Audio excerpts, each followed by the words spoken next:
Hello everyone, welcome to the Needlebug. My name is Karen and I am the Needlebug. This is a channel about cross stitch, so if this cross stitch is not something that you're interested in, then you may have found the wrong channel. But for those of you that are, welcome. If you're new here, I'm glad you stopped by, and I hope that you find something that you like and of interest, and hopefully learn something new, because that's really what the channel is all about, is trying to show others some new techniques and ways of doing things. So if you like what you see, certainly hit the subscribe button and tick the bell so that you get notifications of when I do post a video or go live, because we do go live um, fairly frequently. If you are a returning subscriber or even someone who is not subscribed and is returning, thanks so much for coming back and hanging out with me. Um, I really do appreciate each and every one of you. Today I thought I'd come on and talk a little bit about the new way of stitching on a diagonal that I've been playing around with. Those of you that have seen my last two live sessions um, have a little bit of a taste of it, of what it involves, but I think I perfected it a little bit more. So at least more that's working for me. So let's put me back up here in the corner and let's have a little bit of a discussion first, and then we will stitch a little bit. As most of you that are diagonal stitchers know, normally we stitch pretty much a straight line, or as you see in the picture here, pretty much a straight line, or we will stagger this edge just a little bit to get some feathering so that we don't get column lines. Normally we stitch 10 or 20 stitches wide and go down the diagonal in that manner. That's historically been the way we diagonal stitch.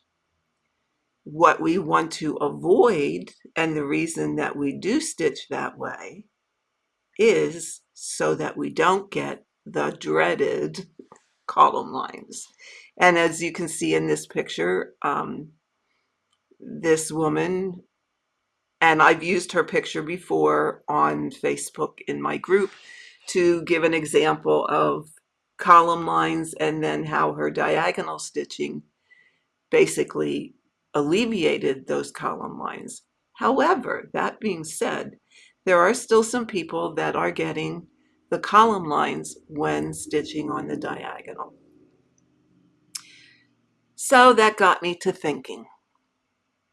Sometimes that can be a little dangerous, you know. But that got me to thinking. And I was watching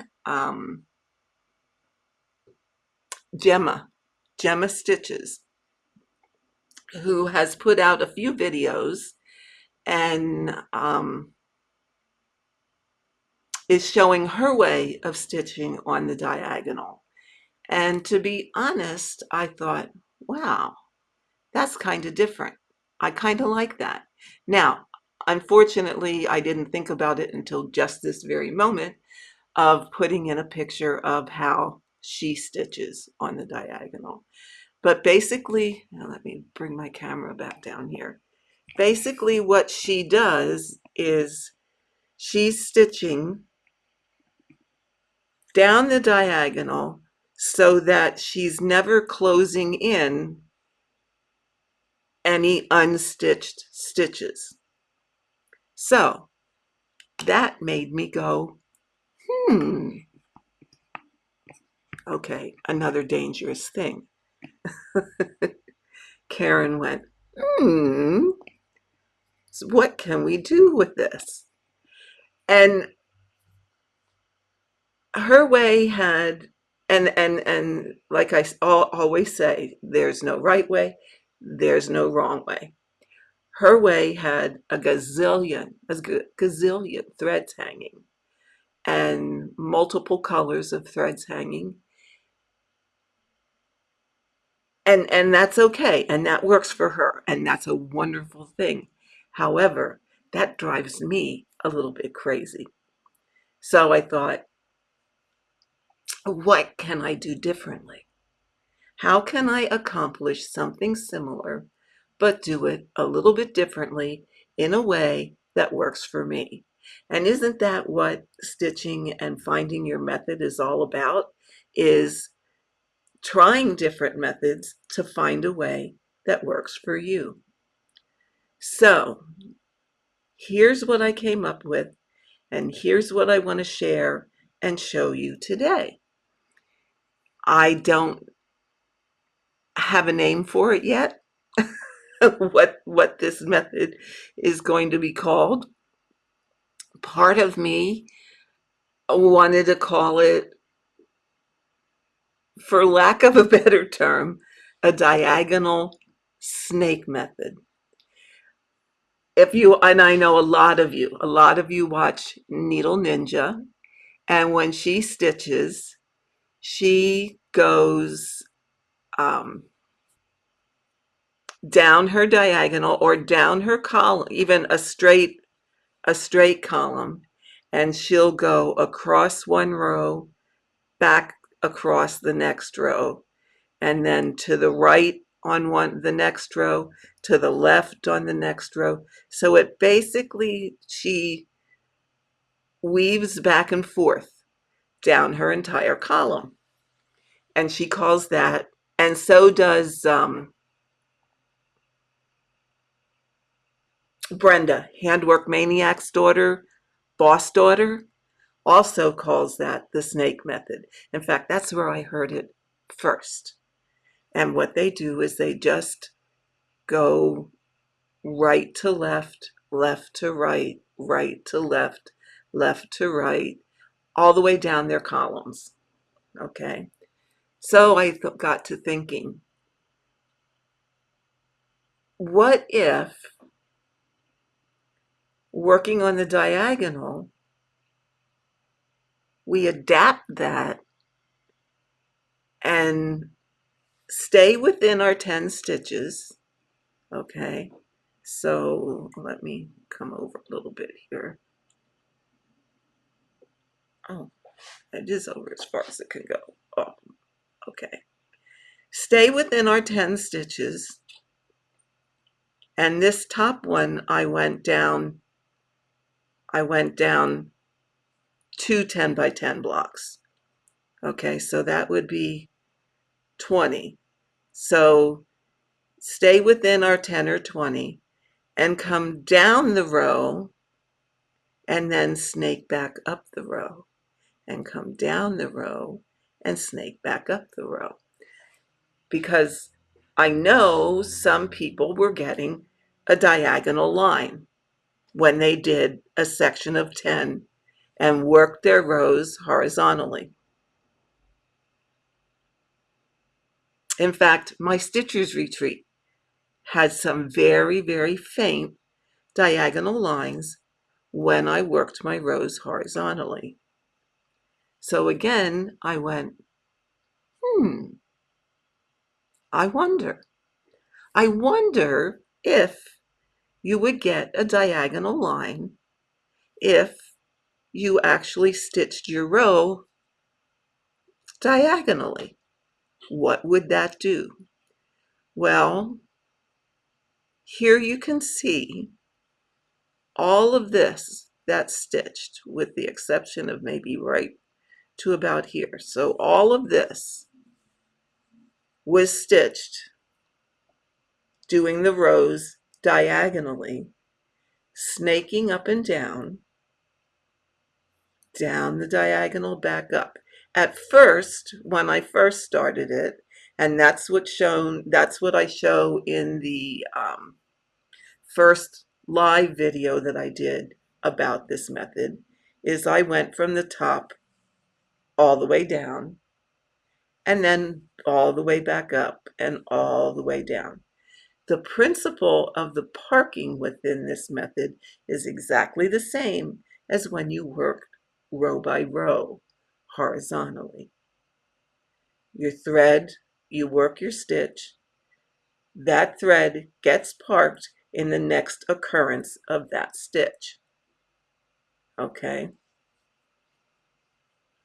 Which, if you're working the whole length down, you might be carrying that thread way too far. And I wasn't liking that idea. So I thought, okay, when we work diagonally and we do horizontal rows, oh, here comes my UPS package.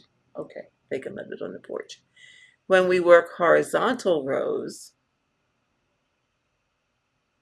we're not carrying that far, and we're parking our thread in the next occurrence. And you're checking across the row. If it doesn't occur, you look in the next row and you park it in the first occurrence in the next row, and so forth. Well, this would be the same way. You would work down, you would work your just 10 stitches wide on the diagonal across your row of 10 by 10 blocks and do the same thing. Work your stitch, look for the next occurrence, park your thread. Okay, so the principles of parking are exactly the same as what we're all accustomed to. It's just the direction of which we're working our rows. And so far, I've not seen, and what you see that you think might be lines is really a different color.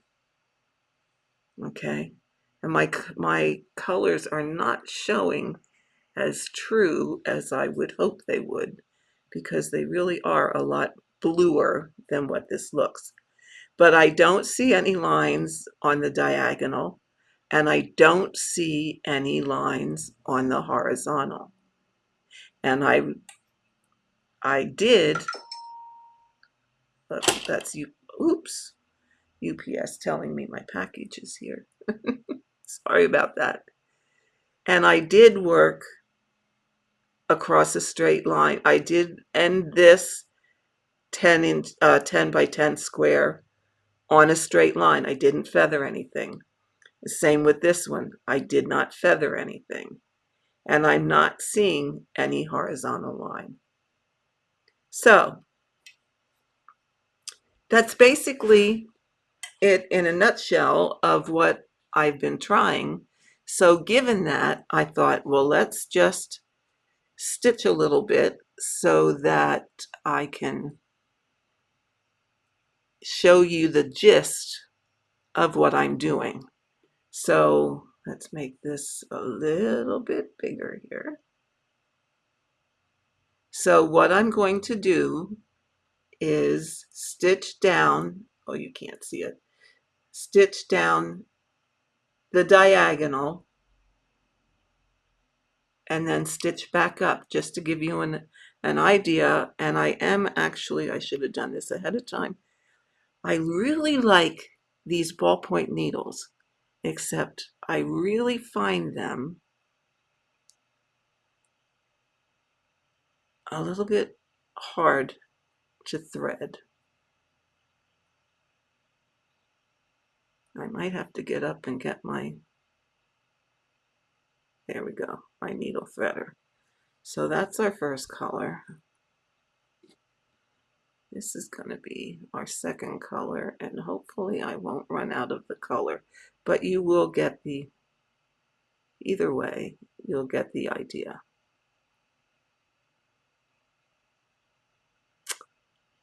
Come on, play nice.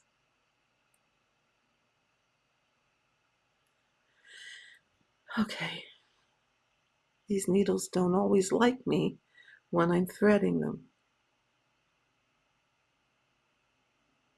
There we go. Okay, so I'm going to start here at the top, and it's this color all the way down to the last 2 stitches, as you can see in the chart that shows. So I'm not going to work my rows horizontally. I'm going to work the row down the diagonal, all right? Which means I'm going to stitch here,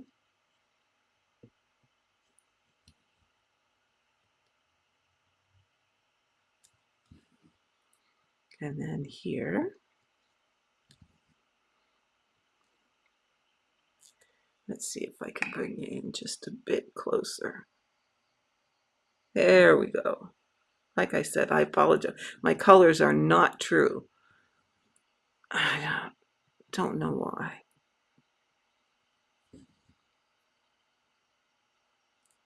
And I do want to keep an eye on my battery life just for, aha, I'm good. Just for any of you that watched any of the videos where I was having issues um, with my battery, I did get it resolved, and now we are, as my family would say, cooking with gas. Okay. So you see we're working, I'm going down this diagonal. Now I will say, it will take just a little bit to wrap your head around it. Now, and the other thing I found, if you notice the chart that I'm showing, I changed the settings so that the finished stitches are a flat color as opposed to showing the DMC color. What I found is it's much easier to keep your place and to see your diagonal if you do that. Now, if you're working from a paper chart, you can certainly, highlight.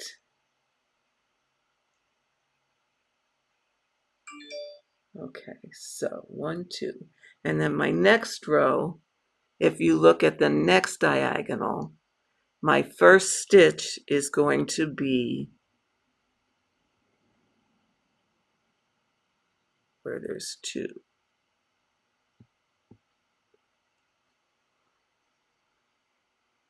Okay, so let me mark these. So these are the ones I've done. Okay, so now my next stitch on the next diagonal where I would be going up is going to be up here.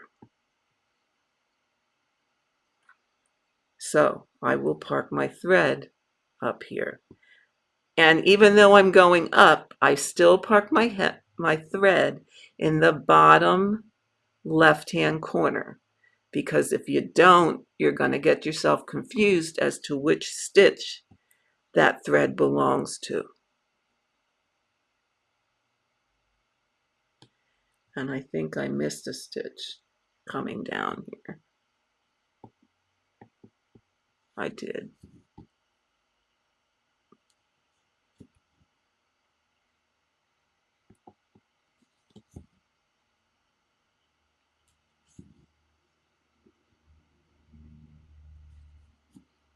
And this one is going to come over here.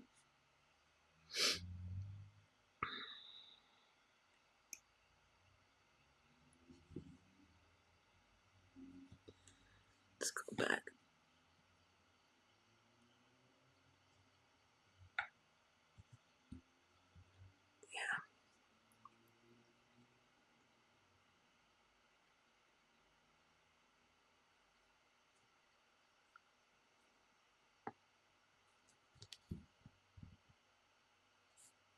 Oh, that's the wrong one. Sorry.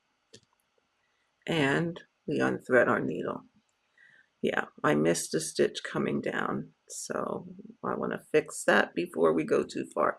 And don't it figure, whenever I want to do something and demonstrate something, I always have a little bit of a kerfluffle. Story of my life. Is that focused enough? Yeah, there we go.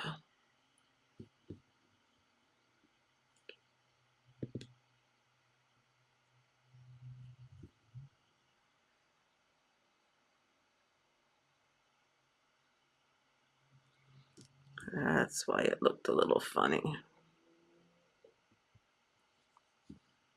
Okay.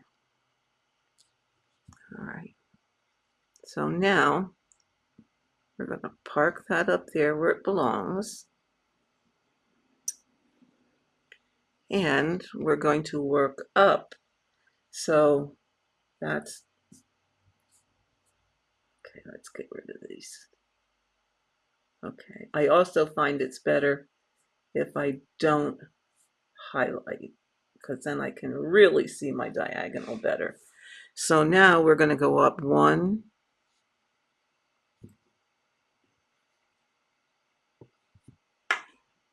2,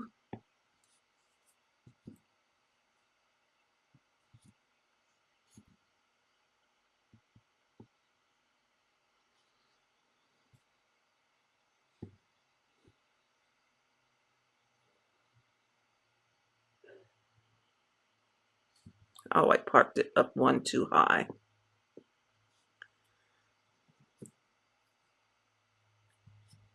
1, 2, 3.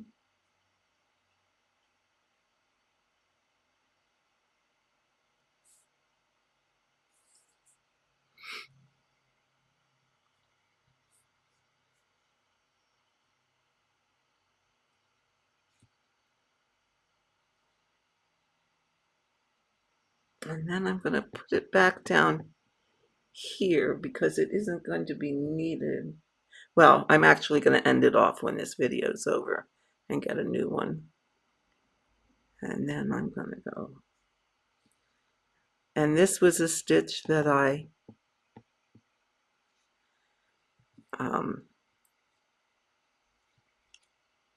for some reason stitched but didn't mark off, and I don't know why I did that at this moment.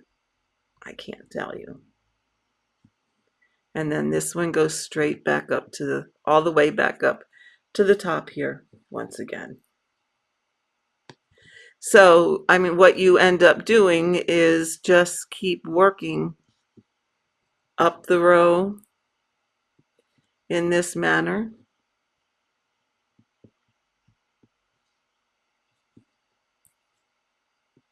And then when you get to the top,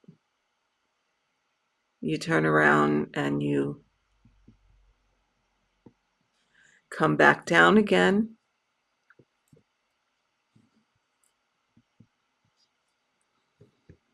So instead of, let's get this out of the way. You know, instead of working your rows horizontally, you're working them diagonally within one row of 10 by 10 blocks. And for me, that has not given me any diagonal lines, nor has it given me any horizontal lines. Because my other thought was, oh, if I'm not going to stagger this edge across here, am I going to get a line across here? And so far, knock on wood, that has not been the case. So, last stitch up here, and then I will park this because I need to start a new thread, and I didn't bring that because I didn't think I was gonna. I'm gonna park this right underneath. I'm gonna mark these stitches off. Oops, I didn't want to do that. I wanted to say it was parked there. Okay, mark your stitches for parking just the same way you did when you were working horizontally. It's the same principle, it's just you're changing the direction of your row and you're working a diagonal row within the 10 by 10 row of blocks. Or if you want to do 20, two 10 by 10 rows of blocks, you can certainly do that. Works just the same. So, as always, if you have questions, please leave me a comment and I will do my best, my very best, to answer them for you. Give this a try. See what you think. Let me know. Please let me know what you think of it. Um, Again, it's just another way to stitch on the diagonal. We have those people who stitch strict diagonal line by line. We have folks that stitch on the diagonal and they color complete within their diagonals. And I'm sure there are many other ways that people have come up with in order to do that stitching. So this was just one more to add to the repertoire of choices that you would have in order to stitch diagonally. So as I said, let me know what you think, give it a try, and help me come up with a name for it. So far, I'm calling it the diagonal snake method, but if anybody has any ideas for a better name, let me know. And we may just have to change that name. Okay, so that's it for today. I am hoping to do a live session again within the next few days. It might not be till, I'm not sure if I'll get to it over the weekend. We're celebrating our Thanksgiving tomorrow with my daughter and her family. And I'm not sure what Sunday holds yet, so it may not be until next week. So until then, my friends, thank you for joining me today. Thank you for allowing me into your home. And thank you for all the love and support that I get from each of you. And I do love you all. So until next time, bye-bye.